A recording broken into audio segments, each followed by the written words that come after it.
Exam से पहले मेहनत तो सभी करते हैं, कुछ कम करते हैं, कुछ ज्यादा करते हैं, बट इंपॉर्टेंट क्या होता है? इंपॉर्टेंट ये होता है कि उस मेहनत को आप प्रेजेंट किस तरीके से कर रहे हो। आपने देखा होगा कुछ ऐसे बच्चे होते हैं जो बहुत मेहनत करते हैं फिर भी अच्छे नंबर नहीं ला पाते हैं, और कुछ ऐसे बच्चे होते हैं जो 1-2 घंटा मेहनत भी करते हैं और रिजल्ट उनके फेवर में आता है। क्यों? क्योंकि उनको आंसर्स को प्रेजेंट करना आता है, उनको उन चीजों को डिलीवर करना आता है। और आज की वीडियो में हम उसी सारी टिप्स एंड ट्रिक्स को डिस्कस कर रहे होंगे, उन सारे प्रेजेंटेशन हैक्स के बारे में बात कर रहे होंगे जो आपको एग्जाम में हेल्प करेंगे 90-95% लाने में। देखिए, आज के वीडियो में जो सीक्रेट्स रिवील होने वाले हैं उसके बाद ये गारंटी है कि आपके मार्क्स बूस्ट होने ही वाले हैं। तो आज की वीडियो में हम डिस्कस करेंगे वो सारे प्रेजेंटेशन हैक्स प्लस वो सारे क्वेश्चंस के बारे में जो आपके माइंड में चल रहे होंगे। तो चलिए स्टार्ट करते हैं। जब आपको पेपर मिलता है, देखिए जब आपको एग्जाम हॉल में पेपर मिलता है तब आपको मिलते हैं 30 मिनट्स। पहले 15 मिनट्स होते हैं आपको आपके आंसर शीट में सारी इंफॉर्मेशन फिल करनी होती है, और वो 15 मिनट भी बहुत क्रूशियल होते हैं। क्यों? बिकॉज उन 15 मिनट्स में अगर आपने हड़बड़ी कर दी, जल्दी कर दी, रेस लगा ली कि 5 मिनट में मुझे सब कुछ करना है, तो वहां अगर कहीं एक कोई मिस्टेक हो गई तो वो थ्रू आउट द पेपर आपके माइंड में रहेगी कि यार मैंने वहां मिस्टेक कर दी, मैंने वहां मिस्टेक कर दी, एंड उसका इम्पैक्ट कहीं ना कहीं आपके पेपर पे हो रहा होगा। इसलिए उस टाइम को पूरी तरीके से यूटिलाइज कीजिए, उस 15 मिनट में अच्छे से सारी इंफॉर्मेशन को फिल कीजिए, एंड उसके बाद आपको मिलेंगे नेक्स्ट 15 मिनट्स पेपर को रीड करने के लिए। तो पहले 10 मिनट में आपको क्या करना है? पहले 10 मिनट में आपको एग्जाम पेपर को अच्छे से रीड करके एनालाइज करना है कि वो कौन सा सेक्शन होगा जिसे आप पहले अच्छे तरीके से अटेम्प्ट करेंगे।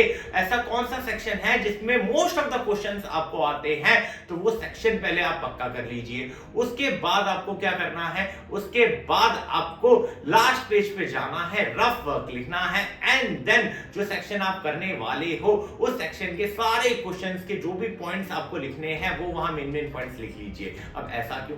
देखिए, आपने प्री बोर्ड के एग्जाम दिए हो या पहले कभी कोई एग्जाम दिया हो तो आपने देखा होगा जब हम कोई आंसर लिखने जाते हैं तो वहां पर आंसर लिख नहीं पाते। क्यों?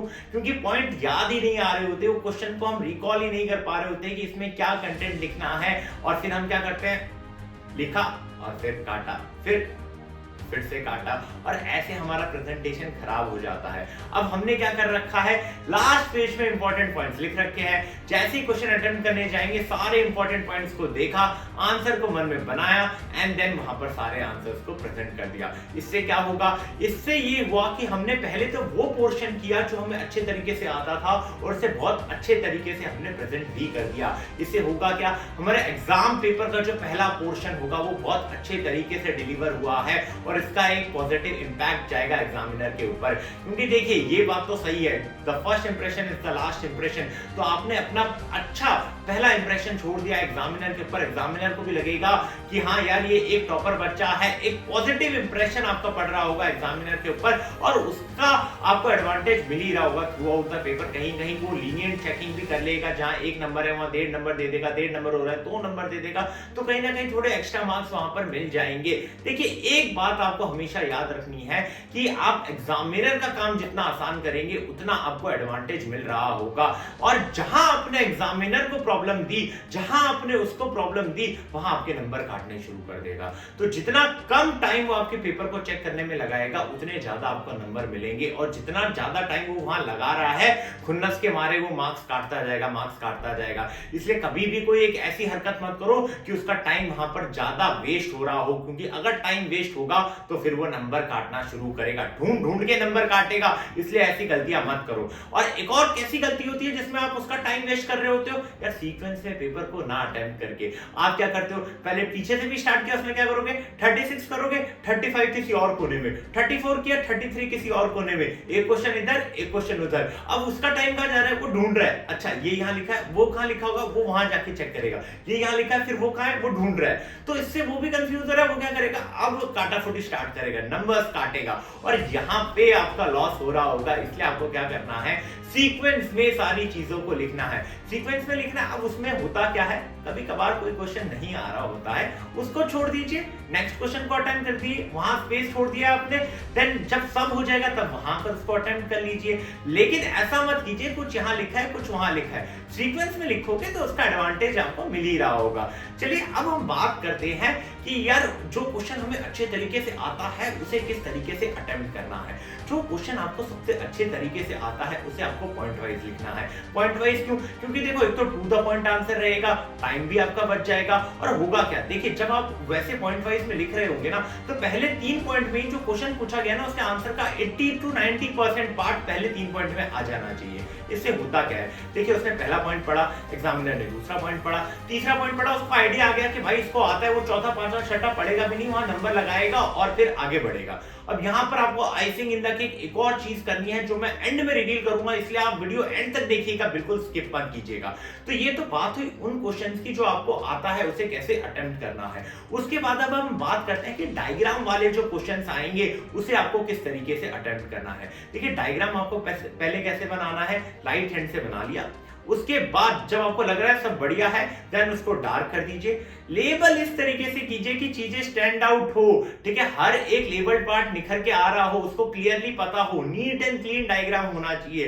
देखिए ड्राइंग कंपटीशन नहीं है तो ड्राइंग अच्छी नहीं भी हुई तो भी चलेगा, लेकिन इतनी क्लीन होनी चाहिए कि उसको हर एक चीज समझ में आ रहा है, आपने जो भी लेबल कर रखा है उसे पता चल रहा है, अच्छा ये पार्ट ये है, ये पार्ट ये है, वो वहां नंबर अलॉट करेगा और आगे चलेगा। ठीक है, अब इसके बाद बात आती है न्यूमेरिकल्स क्वेश्चन को किस तरीके से अटेम्प्ट करना है।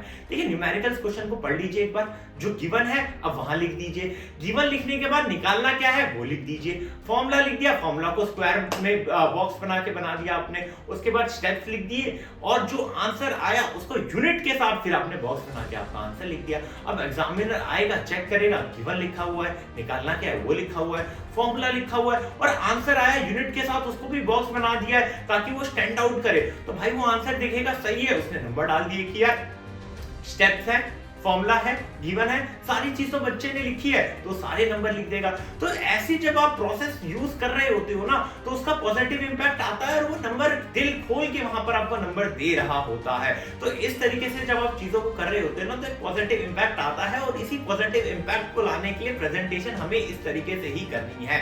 अब बात करते हैं उन क्वेश्चंस की जो हमें नहीं आता है। कभी कभी होता है हमें कुछ क्वेश्चन नहीं आ रहे होते हैं तो क्या उसे हम छोड़ देंगे? नहीं यार, उसे छोड़ना नहीं है। ऐसे कितने क्वेश्चन छोड़ दोगे आप? क्वेश्चन छोड़ दोगे तो फिर आप अच्छे नंबर नहीं ला पाओगे, फिर तो एवरेज ही नंबर लाओगे। करना क्या है, देखिए उसके लिए टेक्निक है, पहले चैप्टर रिकॉल करो, फिर टॉपिक रिकॉल करो, उसके बाद उस टॉपिक से रिलेटेड जो कुछ भी आता है उसे पैराग्राफ में लिख दो। ठीक है, जब आपने उसे पैराग्राफ में लिख दिया है वो पढ़ेगा, उसको लगेगा कि हाँ रिलेटेड है, उसमें 1 2 3 नंबर जितने रिक्वायर्ड है उतने नंबर वो लगाएगा और वो आगे चल पड़ेगा। ठीक है, तो जो क्वेश्चन नहीं आता है उसे इस टेक्निक को यूज करके आपको लिखना है। अब बात करते हैं इंपॉर्टेंट सेगमेंट के बारे में। जब मैं शुरू से कह रहा था कि प्रेजेंटेशन हैक्स, ऐसी चीजें जो स्टैंड आउट करेगी आपको, ठीक है, आपको टॉपर बना देगी, तो उसे डिस्कस करते हैं। ठीक है, तो आपको सबसे पहली चीज क्या करना है, जब आप कोई भी आंसर लिख रहे हो तो इंपॉर्टेंट कीवर्ड जो है ना उसे हाईलाइट करना है। ठीक है, हाईलाइट मतलब अलग अलग रंग बिरंगे पेन यूज नहीं करने, पेंसिल से डायरेक्ट हाईलाइट कर दिया कि जो इंपॉर्टेंट पॉइंट्स है वो स्टैंड आउट हो रहे हैं। एक तो आपने पॉइंट वाइज लिखा था, ऊपर से इंपॉर्टेंट कीवर्ड्स आपने हाईलाइट कर दिए, उससे आपका आंसर स्टैंड आउट होगा, उसका काम बहुत आसान हो जाएगा। और मैंने बोला है आपको, जितना काम एग्जामिनर का आसान होगा उतने ज्यादा आपको नंबर मिलेंगे। तो पहली चीज इंपॉर्टेंट कीवर्ड्स को आपने हाईलाइट कर दिया।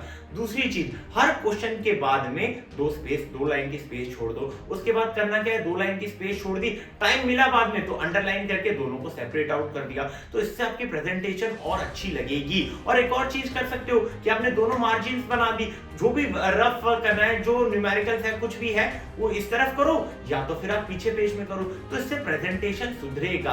अब देखो एक और चीज होती है, एग्जाम लिख रहे होते हो, काटाफोटी होती है, ठीक है, काटाफोटी तो होती है, बट आपको क्या करना है, आपको वहां पे क्या करना है, काटना इस तरीके से है कि पता भी ना चले कि आपने काटा है। एक स्ट्रेट लाइन काटना, वहां यूं यूं यूं करके वहां पे गदर नहीं मचानी है। ठीक है, स्ट्रेट लाइन काटा और इस तरीके से नीट एंड क्लीन आपने प्रेजेंटेशन रखी। ठीक है, तो ये सारी चीजें हैं, स्पेलिंग मिस्टेक्स का ध्यान रखिए कि स्पेलिंग मिस्टेक कम करें, और इन सारी चीजों का ध्यान रखिए जब आप पेपर को अटेम्प्ट करते हैं तो आपको जरूर उसका एडवांटेज मिलता है। तो यहाँ से आपको इतना नॉलेज तो मिल गया होगा कि यार मेरी ड्राइंग अच्छी नहीं है, मेरी राइटिंग अच्छी नहीं है, उसका इम्पैक्ट नहीं पड़ता। नीट एंड क्लियर लिखो, ठीक है, जब लिख रहे हो ना तो स्पेसिंग छोड़ो, और जब ये सारी चीजें ध्यान रख के आप पेपर को अटेम्प्ट करते हो ना, आई एम टाइम श्योर ये सारे टिप्स एंड ट्रिक्स जब आप यूज करोगे, इन सारे हैक्स को जब आप अप्लाई करोगे, तो गारंटी है आपके 10 से 15 मार्क्स बूस्टअप होने ही है।